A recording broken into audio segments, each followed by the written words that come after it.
الله من الشيطان الرجيم. بسم الله الرحمن الرحيم. إنا أعطيناك الكوثر فصل لربك وانحر إن شانئك هو الأبتر. صدق الله العظيم. اللهم صل على سيدنا ومولانا محمد وبارك وسلم ثم صل عليه. قرآن وہ کتاب ہے،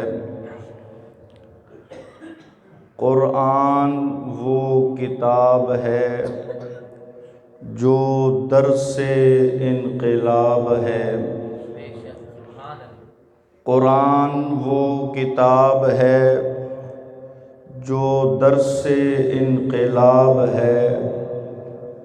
اس کو پڑھنا تو بڑی بات، خالی محبت سے دیکھنا بھی ثواب ہے.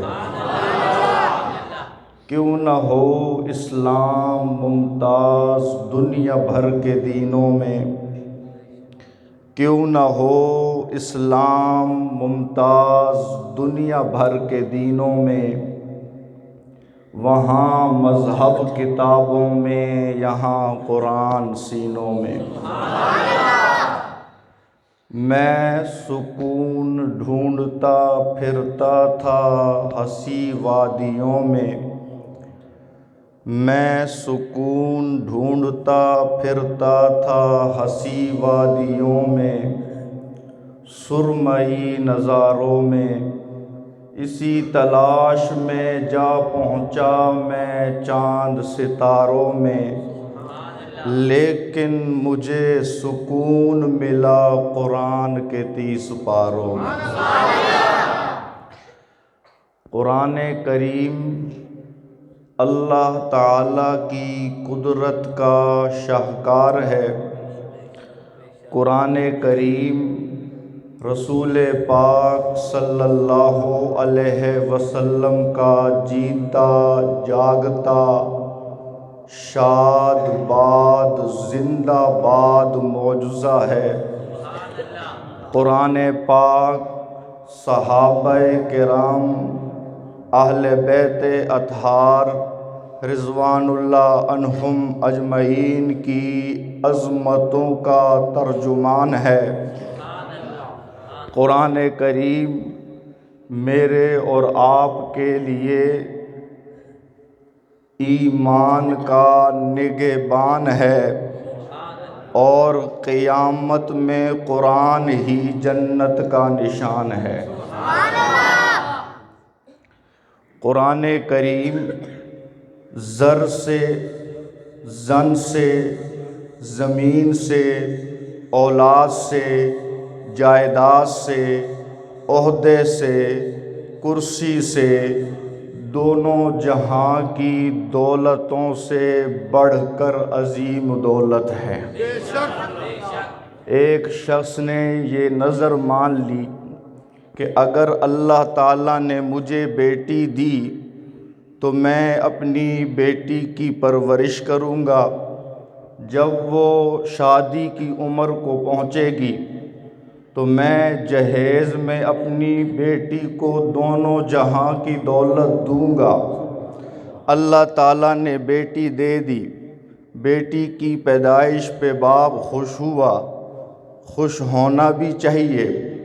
پھر بیٹی کی پرورش کی، بیٹی کو پڑھایا لکھایا، ادب و احترام سکھلایا، حیا چادر چار دیواری کا درس دیا. جب بچی جوانی کی دہلیز پر پہنچی، شادی کا وقت قریب آیا، اب اسے اپنی وہ نظر یاد آئی کہ میں نے تو یہ نظر مانی تھی کہ اپنی لخت جگر کو، نور نظر کو، اپنی لاڈلی کو، چہیتی کو، محبوبہ بیٹی کو دونوں جہاں کی دولت جہیز میں دوں گا. لیکن میری پونجی بڑی تھوڑی ہے، میرے پاس سرمایہ نہیں ہے، دو جہاں کی دولت دوں تو کیسے دوں، پریشان ہوا پریشانی کے اس عالم میں امام اعظم ابو حنیفہ رحمۃ اللہ علیہ کی خدمت میں پہنچا۔ امام صاحب، ایک مسئلہ ہے، نظر مانی ہے، اپنی بیٹی کو دونوں جہاں کی دولت جہیز میں دینا چاہتا ہوں۔ اب اس نظر کو پورا کرنے کے لیے میرے پاس اتنی دولت نہیں ہے۔ امام اعظم ابو حنیفہ رحمۃ اللہ علیہ نے اس پریشان حال شخص سے کہا، پریشان ہونے کی ضرورت نہیں ہے، کیا تیرے گھر میں قرآن کریم نہیں ہے؟ جا قرآن کریم جہیز میں اپنی بیٹی کو دے دے۔ قرآن کریم دونوں جہاں کی دولت سے بڑھ کر ہے۔ دو جہاں کی دولت کیا، دو جہاں کا سونا اور چاندی کیا، زر اور زن اور زمین کیا، یہ وہ دولت ہے جو اللہ میں سے نکلی ہے، جسے کلام اللہ کہتے ہیں۔ عربی کا مقولہ ہے، کلام الملوک الکلامی، بادشاہوں کا جو کلام ہوتا ہے وہ کلاموں کا بھی بادشاہ ہوا کرتا ہے۔ جیسے اللہ تعالیٰ کی ذات بلند ہے، ایسے ہی اللہ تعالیٰ کا کلام بھی بلند ہے۔ جیسے اللہ تعالیٰ کی ذات با کمال ہے، اسی طرح اللہ کا کلام بھی با کمال ہے۔ جیسے اللہ تعالیٰ کی ذات بے مثال ہے، ایسے ہی اللہ کا کلام بھی بے مثال ہے۔ کلام اللہ ہے، یہی وہ وجہ ہے جو قرآن کریم کو باقی کتابوں سے ممتاز کرتی ہے۔ کتابیں تو اور بھی ہیں، تورات بھی آسمانی کتاب ہے، انجیل بھی آسمانی کتاب ہے، زبور بھی آسمانی کتاب ہے، لیکن تورات، انجیل، زبور عظمت میں قرآن کریم کا مقابلہ نہیں کر سکتی۔ وجہ کیا ہے؟ تورات کتاب اللہ تو ہے، کلام اللہ نہیں ہے۔ انجیل کتاب اللہ تو ہے، کلام اللہ نہیں ہے۔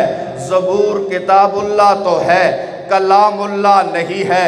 قرآن وہ کتاب ہے جو کتاب اللہ بعد میں ہے، کلام اللہ پہلے ہے۔ اسے خود میرے رب نے پڑھا ہے، اس کی تلاوت خود رب اعلیٰ نے کی ہے۔ قرآن رب کا کلام ہے۔ جیسے اللہ تعالیٰ کی ذات بے عیب لا ریب ہے، ایسے ہی اللہ کا کلام بھی بے عیب اور لا ریب ہے۔ جیسے اللہ تعالیٰ کی ذات فنا ہونے سے پاک ہے، ایسے ہی اللہ تعالیٰ کا کلام بھی فنا ہونے سے پاک ہے۔ اللہ کی ذات بھی ہمیشہ رہے گی، قرآن بھی ہمیشہ رہے گا۔ نعرہ تکبیر! بچہ سکول پڑھنے جاتا ہے، بستہ پیچھے ہوتا ہے۔ بچہ قرآن پاک پڑھنے جاتا ہے، قرآن آگے ہوتا ہے۔ بولتے نہیں ہو۔ نکتے کی بات سمجھو، بچہ سکول پڑھنے جاتا ہے، بیگ پیچھے ہوتا ہے۔ بچہ قرآن پڑھنے جاتا ہے، قرآن آگے ہوتا ہے۔ اشارہ یہ ہے کہ باقی ساری کتابیں پیچھے رہ جائے گی، آگے صرف ایک ہی کتاب جائے گی۔ موت کے وقت بھی قرآن ساتھ دے گا، قبر کی تنہائی میں بھی قرآن ساتھ دے گا، پل صراط پر بھی قرآن ساتھ دے گا، میزان کے وقت بھی قرآن ساتھ دے گا۔ جب سفارشوں کی لوڑ ہوگی، کون آئے جو ہمیں دوزخ کی آگ سے بچائے؟ یہ قرآن ہی تو ہے جو رب کی عدالت میں جھگڑے گا اور یہ سفارش کرے گا، مولا حافظ قرآن کے خاندان کے 10 آدمیوں کو جنت کا ٹکٹ عطا کر دے۔ نعرہ تکبیر! جان محمد مصطفیٰ، جان صحابہ، نعرہ تکبیر! قرآن بڑی اعلیٰ کتاب ہے، اعلیٰ کتاب کیوں نہ ہو؟ تورات اللہ نے نازل کی، حفاظت کا ذمہ نہ لیا۔ زبور اللہ نے نازل کی، حفاظت کا ذمہ بولو بولو اے جمعے دا بیان نہیں ہو رہا، تو سن بار بار گھڑی نو ویکھ رہے ہو، سمجھ آئی نا؟ نماز تے سا پڑھ لئی، ہن کیڑی نماز پڑھنی ہے جی؟ ہاں آج ویکھ دے رہے ہوں، حاجی صاحب طرف اجازت مل گئی، پہلے میرا ارادہ 2 گھنٹے دا ہی، ہن 4 گھنٹے دا ہو گیا، سمجھ آئی؟ تورات بھی اللہ نے اتاری، حفاظت کا ذمہ بولو بولو میرے ساتھ۔ انجیل بھی اللہ نے اتاری، حفاظت کا ذمہ۔ زبور بھی اللہ نے اتاری، حفاظت کا ذمہ۔ لیکن جب باری قرآن کو اتارنے کی آئی، ساتھ ہی رب یہ اعلان بھی اتارتے ہیں، اِنَّا نَحْنُ نَزَّلْنَا الذِّكْرَ وَإِنَّا لَهُ لَحَافِظُونَ۔ اے میرے محبوب، قرآن جبریل پڑھتے ہیں، آپ جبریل کے پیچھے پیچھے پڑھتے ہیں، اور آپ کو جلدی اس بات کی ہے کہ کہیں قرآن کا کوئی حصہ رہ نہ جائے۔ لا تحرک بہ لسانک لتعجل بہ۔ میرے نبی آپ کو ہونٹ ہلانے کی ضرورت نہیں ہے۔ جو رب روز قیامت پورے جمع کر کے دوبارہ زندہ کرنے پر قادر ہے، وہ رب قرآن کو آپ کے سینے میں محفوظ کرنے پر بھی قادر ہے۔ ہم نے قرآن کو اتارا ہے، سبحان اللہ۔ اِنَّا ہم نے، اس میں روب ہے، اس میں دبدبا ہے، اس میں اللہ تعالیٰ کی بڑھائی کی طرف اشارہ ہے۔ اللہ تعالیٰ یوں بھی کہہ سکتے تھے کہ میں نے قرآن کریم کو اتارا ہے، لیکن اللہ فرما رہے ہیں ہم نے۔ میں وہ روب نہیں، جو ہم میں روب ہے۔ اللہ تعالیٰ فرما رہے ہیں میرے نبی قرآن کو نازل کرنے والے بھی ہم ہیں، اور قرآن کے ایک ایک حرف پر پہرا دینے والے بھی ہم ہیں۔ کوئی بکری آ جائے، 10 پارے کھا جائے، یہ کسی انسان کی کتاب۔ ہاں، ایک طبقہ ایسا بھی ہے جس کا کہنا یہ ہے کہ موجودہ قرآن اصلی قرآن نہیں ہے۔ اصلی قرآن 40 پاروں والا ہے۔ 10 پارے حضرت عثمان رضی اللہ تعالیٰ عنہ کی بکری، 10 پارے حضرت عثمان دی بکری کھا گئی تو 3 پارے کالے کھا گئے۔ بول دے نہیں ہو تو دا پارے تو بکری کھا گئی نا، جنہیں حضرت علی دی خلافت دا ذکر ہے، جڑے 3 پارے جنہیں صحابہ دی عدالت دا ذکر ہے، صحابہ دی صداقت دا ذکر ہے، صحابہ دے تقوی دا ذکر ہے، صحابہ دے ایمان دا ذکر ہے، وہ 3 پارے اے بے ایمان کھا گئے یا نہیں کھا گئے؟ گل جڑ گئی ہے، اللہ نے میرے دل وچ پائی ہے، میں کر دیتی۔ قرآن بڑی اعلیٰ و عرفہ کتاب ہے، کیوں نہ ہو؟ قرآن کریم کلام اللہ ہے، قرآن کریم محفوظ کتاب ہے۔ اللہ تعالیٰ نے خود قرآن کریم کی حفاظت کا ذمہ لیا ہے۔ پھر میں کیوں نہ کہوں، دنوں میں جمعہ عظمت والا ہے، راتوں میں شب قدر عظمت والی ہے، مہینوں میں رمضان عظمت والا ہے، زبانوں میں عربی زبان بولتے نہیں ہو، شہروں میں مکہ مکرمہ مدینہ منورہ عظمت والے ہیں، فرشتوں میں حضرت سیدنا جبریل علیہ السلام عظمت والے ہیں، آبوں میں آب زمزم عظمت والا ہے، حجروں میں حجر اسود عظمت والا ہے، صدیقوں میں حضرت ابو بکر صدیق عظمت والے ہیں، عادلوں میں حضرت عمر فاروق عظمت والے ہیں، سخیوں میں حضرت عثمان غنی عظمت والے ہیں، بہادروں میں شیر خدا حضرت علی المرتضیٰ عظمت والے ہیں، شہیدوں میں حضرت حسین بولتے نہیں ہو. شہیدوں میں حضرت حسین رضی اللہ تعالی عنہ عظمت والے ہیں. سیاست دانوں میں امیر معاویہ عظمت والے ہیں. جرنیلوں میں حضرت خالد بن ولید عظمت والے ہیں. مفسروں میں حضرت ابن عباس عظمت والے ہیں. فقیہوں میں حضرت عبداللہ ابن مسعود عظمت والے ہیں. امانت داروں میں امین الامہ حضرت ابو عبیدہ بن جراح عظمت والے ہیں. مؤذنوں میں حضرت بلال حبشی عظمت والے ہیں.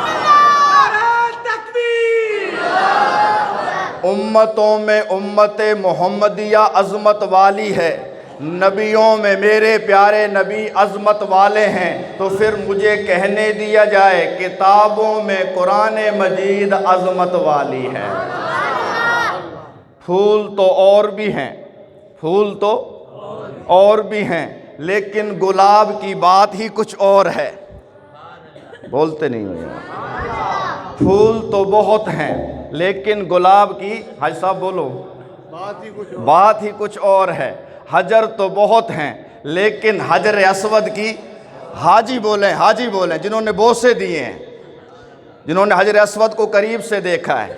حجر تو بہت ہیں لیکن حجر اسود کی بات ہی کچھ اور ہے. زبانیں تو بہت ہیں لیکن عربی زبان کی بات ہی کچھ اور ہے. شہر تو بہت ہیں لیکن مکہ مکرمہ کی، مدینہ منورہ کی بات ہی کچھ اور ہے. مسجدیں تو بہت ہیں لیکن مسجد حرام کی، مسجد نبوی کی بات ہی کچھ اور ہے. فرشتے تو بہت ہیں لیکن جبریل امین کی بات ہی کچھ اور ہے. امتیں تو بہت ہیں لیکن امت محمدیہ کی بات ہی کچھ اور ہے. نبی تو بہت ہیں لیکن آمنہ کے لال کی، عبداللہ کے در یتیم کی بات ہی کچھ اور ہے. کتابیں تو بہت ہیں لیکن قرآن کی بات ہی کچھ اور ہے.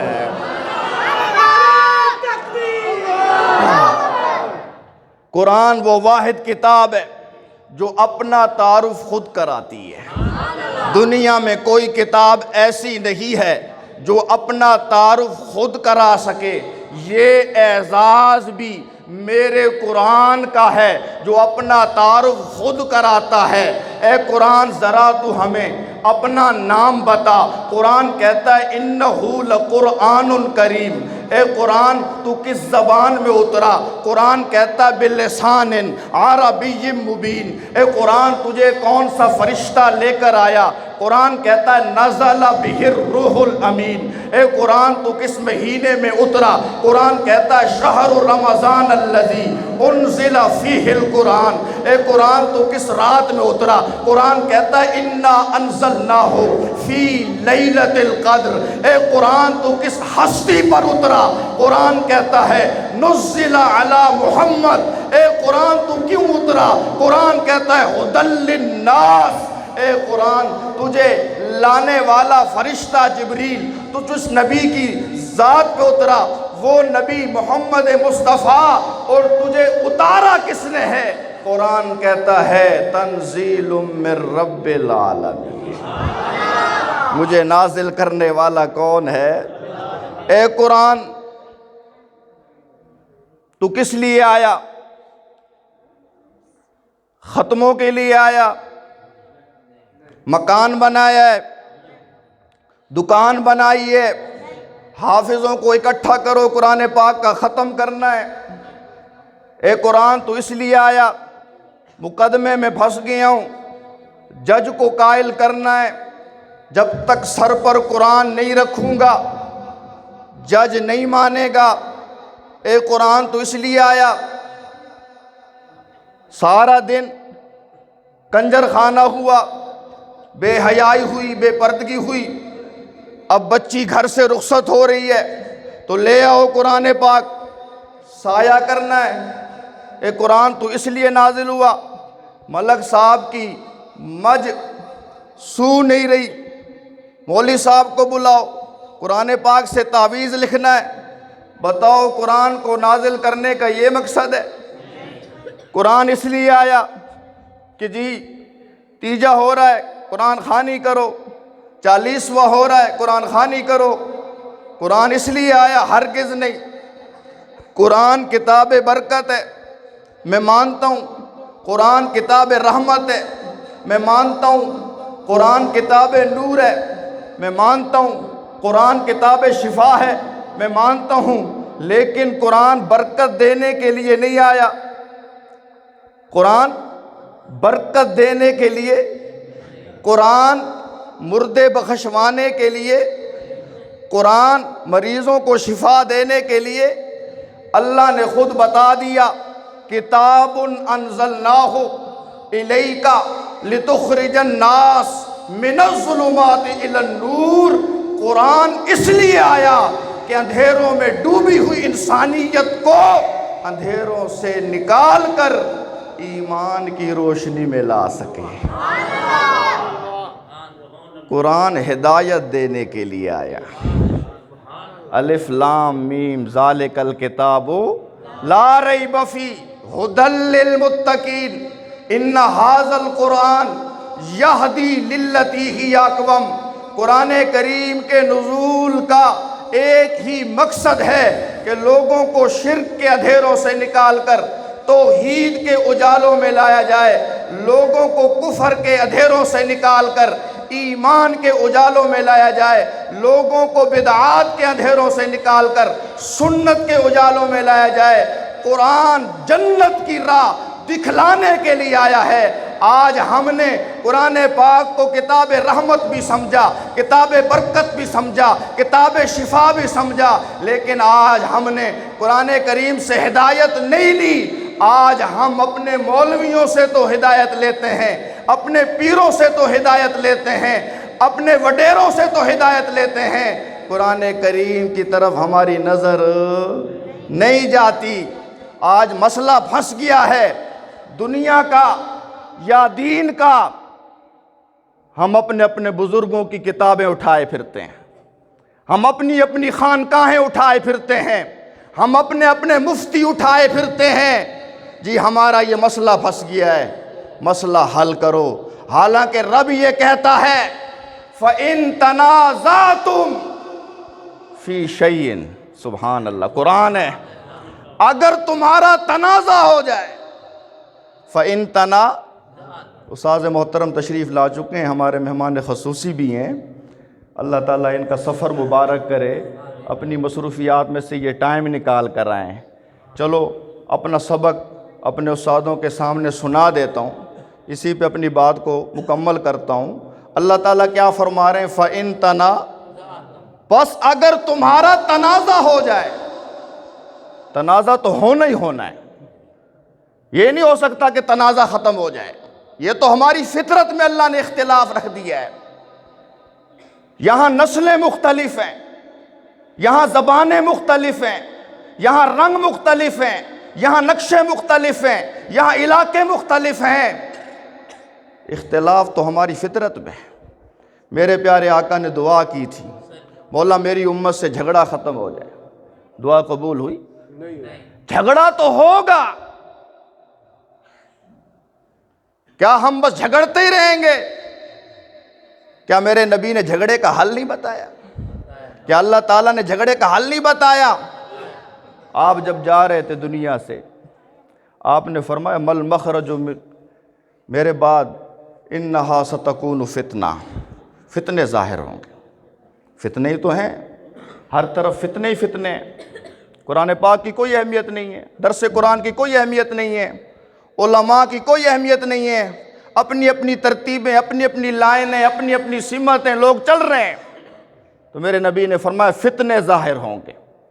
صحابہ تڑپ اٹھے، مل مخرج منہا یا رسول اللہ، فتنوں سے بچنے کا کیا حل ہے؟ تو آپ نے فرمایا کتاب اللہ، سبحان اللہ، پہلا نمبر قرآن پاک۔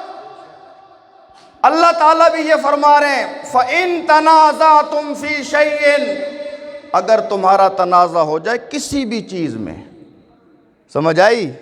کسی بھی چیز میں تنازع ہو جائے، مسئلہ حاضر ناظر میں تنازع ہو گیا، مسئلہ علم غیب میں تنازع ہو گیا، مسئلہ نور و بشر میں تنازع ہو گیا، مسئلہ حیات و ممات میں تنازع ہو گیا، بولتے نہیں ہو؟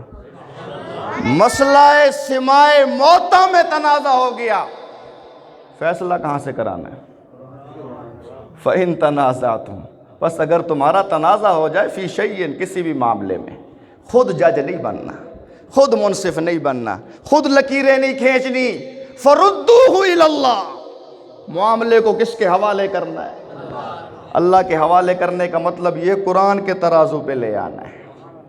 تبارک الذی نزل الفرقان، بڑی ہے بابرکت وہ ذات جس نے فرقان کو اتارا ہے۔ سبحان اللہ نہیں کہتے؟ قرآن کو قرآن تو ہم نے مانا، فرقان نہیں مانا۔ کاش کہ ہم قرآن کو فرقان بھی مان لیں۔ قرآن فرقان ہے یا کوئی نہ؟ پوری ایک سورت ہے قرآن پاک کی جس کا نام ہے الفرقان، 18ویں پارے سے شروع ہوتی ہے، 19ویں پارے کے شروع میں پڑھو پہلی آیت، تبارک الذی نزل الفرقان، بڑی بابرکت ہے وہ ذات جس نے توڑ پیدا کرنے والی کتاب کو اتارا۔ کون سی کتاب کو؟ بولو بھائی، ایک آج بیماری جوڑ کی بھی لگی ہوئی، جوڑ ہونا چاہیے، جوڑ ہونا چاہیے۔ لوہے کو پلاسٹک کے ساتھ جوڑ دو، سمجھ آئی؟ آگ کو پانی کے ساتھ جوڑ دو، آگ بھی پانی کے ساتھ جڑا ہے کبھی؟ جہاں جوڑ بنتا ہے وہاں جوڑ کرو۔ قرآن کو اللہ نے فرقان بنا کے اتارا ہے۔ فرقان کا مطلب یہ ہے جو باطل کو حق سے الگ کر دے، باطل کو حق سے الگ کر دے۔ جب الگ ہوگا تو توڑ ہوگا یا جوڑ ہوگا؟ جو کفر کو ایمان سے الگ کر دے، جب الگ ہوگا تو توڑ ہوگا یا جوڑ ہوگا؟ توڑ ہوگا۔ جوڑ ہو سکتا ہے تو توحید پر ہو سکتا ہے۔ حضرت ابراہیم علیہ السلام کا اسوہ ہمارے لیے موجود ہے۔ اللہ تعالیٰ فرماتے ہیں قد کانت لکم اسوۃ حسنۃ فی ابراہیم والذین معہ، لوگوں حضرت ابراہیم علیہ السلام کی زندگی میں اور ان کے پیروکاروں کی زندگی میں تمہارے لیے نمونہ ہے۔ اللہ اپنے نبی کو یہ فرما رہے کہ میرے نبی آپ ساری دنیا کے لیے نمونہ، اور آپ کے لیے نمونہ حضرت ابراہیم علیہ السلام۔ نمونہ کیا تھا؟ حضرت ابراہیم علیہ السلام نے جب قوم سے یہ کہا کہ تمہارے اور میرے درمیان بغاوت ظاہر ہو چکی، عداوت ظاہر ہو چکی، دشمنی ظاہر ہو چکی، حتیٰ تؤمنوا باللہ وحدہ، اتحاد کا ایک ہی فارمولہ ہے، جوڑ کا ایک ہی فارمولہ ہے، اللہ تعالیٰ کی توحید کو مان لو۔ اگر اللہ تعالیٰ کی توحید کو نہیں مانتے تو پھر کوئی جوڑ؟ حضرت ابراہیم علیہ السلام نے اپنے والد سے ٹکر لی یا کوئی نہ؟ اپنی قوم سے ٹکر لی یا کوئی نہ؟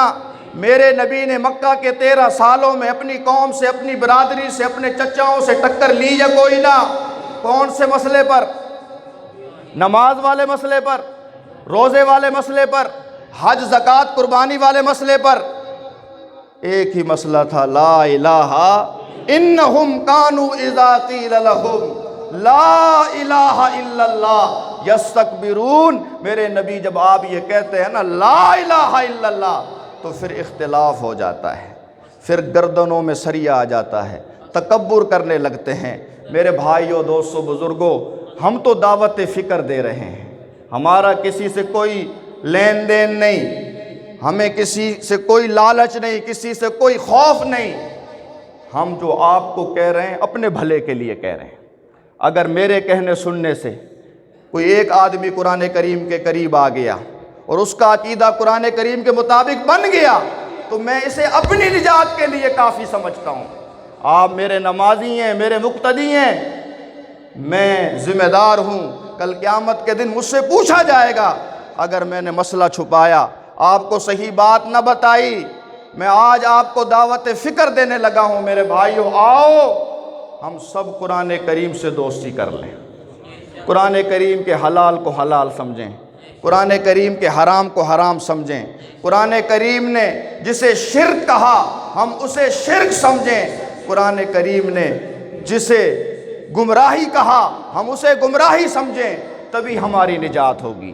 ورنہ کل قیامت کا دن ہوگا، رب کی عدالت ہوگی، قرآن ہمارے خلاف اٹھ کھڑا ہوگا اور قرآن کے ساتھ ساتھ رسول بھی کہیں گے قال الرسول یا ربی ان قوم اتخذوا ھذا القرآن مہجورا، رسول رب کی عدالت میں قرآن کا مقدمہ لڑیں گے اور ان لوگوں کے خلاف لڑیں گے جنہوں نے قرآن کو اہمیت نہیں دی تھی۔ رسول کہیں گے مولا یہ وہ قوم ہے جس نے قرآن کو چھوڑ دیا تھا، جس نے قرآن کو چھوڑ دیا تھا۔ آج ہم نے قرآن کو چھوڑا ہوا یا نہیں چھوڑا ہوا؟ کتنی بڑی بڑی مسجدیں ہیں، کتنے بڑے بڑے مولوی ہیں، درس قرآن کوئی نہیں، اور آگے سے نمازی بھی ایسے تحفے مل گئے جن کا یہ ذہن ہے کہ جی قرآن کا درس نہ دو، قرآن بیان نہ کرو، قرآن بیان کیا درس دیا تو مسجد خالی ہو جائے گی، چندے بند ہو جائیں گے۔ میں ایسے چندوں پر اور میں ایسے نمازیوں پر لعنت بھیجتا ہوں جو قرآن کریم پر سودا بازی کرتے ہیں۔ قرآن کریم پر کوئی سودا بازی، اللہ تعالی ہمیں صحیح معنوں میں قرآن کریم سے محبت کرنے والا اور قرآن کریم کی تعلیمات پر عمل کرنے والا بنائے۔ مسلمانوں اٹھو، قرآن کی دعوت کو پھیلاؤ، جہاں بے اما کو عافیت کے راز سمجھاؤ۔ زمانہ آج بھی قرآن ہی سے فیض پائے گا، مٹے گی ظلمت شب سورج جگمگائے گا۔ وما علینا الا البلاغ المبین۔